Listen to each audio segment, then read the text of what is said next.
the key pillars in Tottenham's game is Bissouma and Sarr, because they work so hard making it easier for Maddison, Son and Son to play well, to play freely, because once you have Bissouma, Sarr and Romero at the back, you are sure that there's someone there to protect you, so you can go forward much more freely, and the game is much more easier. My only point where I'd like to see would be better would be the Richarlison part.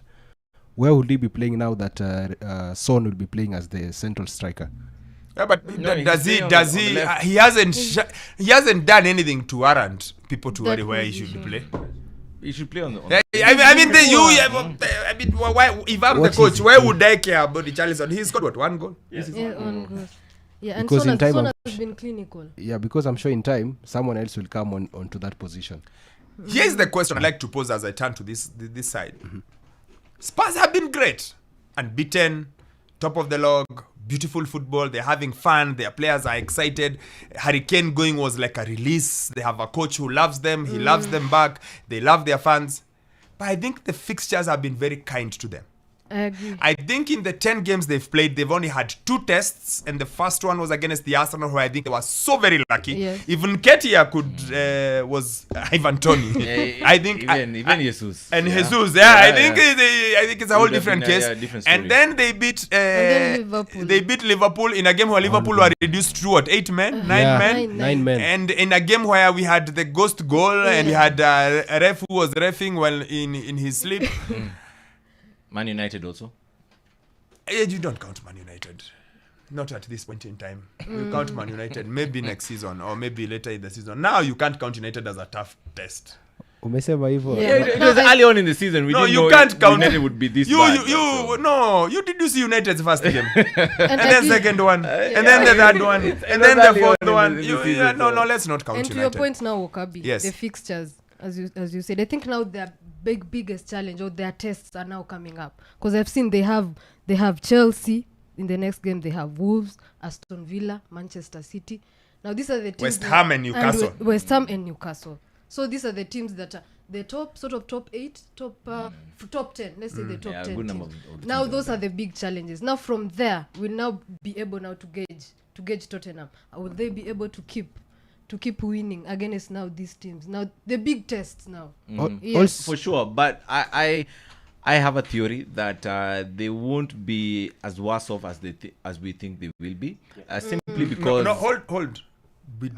I and Chep and I are not saying they're going to be worse. We are just saying the fixture list was very kind to them at the start. Yeah. Now we get to see what they are really made of. We are not saying they're going to drop off. No, I have maintained they will not make top 4. But I am not saying they are worse. I'm just saying this gives me the first idea. A good test. Yes, because they now meet Unai Emery and they meet Eddie Howe and they meet David Moyes and they meet Pep and they meet Pochettino. Yes. Then now I see. Now it's no longer Sheffield. And like this weekend, yes, it's a good win, but it's Palace and Fulham. Yeah. Now, this is what I wanted to say. When it comes to a hallmark of a good coach is the way the coach improves the squad. If you compare Spurs, because the players that have come into the first 11 are Udogi, who else? Van de Ven and the keeper. And the keeper. Who I really like. And Maddison. There are 4 and players. Maddison, yeah. But if you look at the players who were there and have been maintained, they look really improved. If you look at Sarr, if you look at Bissouma, if you look at Romero, if you look at even Poro, but Romero though is all Capuina man. Romero, but he was actually, Romero. What has helped Romero? Sorry to cut you to butt in. What has helped Romero is Van der Ven. Because all of a sudden they can press up high because this guy is like a sprinter. Yeah, he's very, very he gets quick to everything. So Romero has gotten a bit more, but Romero is a World Cup winner. Let's all right. I'll give you Sarr and Udogi. I'll give you Bissouma has been the biggest actually. Yes. Yeah. I think Bissouma has been the biggest. Him and Sarr have been the unsung heroes. However, when you look at tactically the way he sets up his team, Ange Postecoglou, is he plays quite similar to Arsenal. And here's the case: when they're defending, they defend in a 4-4-2. So it's Son up front and Maddison next to him. Then Richarlison has now been removed from number 9 to go to the left. So it's Sa, Bissouma, and then on the right is Kulusevski. So it's a very solid defensive unit. When they are attacking, it's a 2-3-5. So on the left, especially in the second half, we had this Brazilian, what's his name? The left, the fullback who came on. Emerson Real. Yes, Real tucking in like an inverted fullback. Then you have Papsa and Bissouma, and then the 5 who stretch you wide, and then Son and Maddison do the things in the middle. So it gives them more numbers in the middle of the park going forward, and gives them options, so you can play 1-2 quickly and you have more numbers inside the box. So for me, he's a very good coach. Now, like you said, it's about, let's see what they can do against the big boys. But so far, what I've seen, I've been really impressed. If he gets like 2 signings in January, then maybe. No, guys, I like it. I like to remind you what Arsene Wenger said. Arsene Wenger said the solution cannot always be to buy another player. You like January if they buy. Arsenal have to buy. Spurs have to buy. You like people buying to improve. No, it's not a free I have quoted Mr. Arsene Wenger, who said the solution cannot always be we've lost the game. Yes. Let's go to the market. They have a no, you have to figure out answers. Like you are saying, the way he's figured out answers out there, the answer to everything cannot be let's go buy. And after all, United have shown you they can keep buying.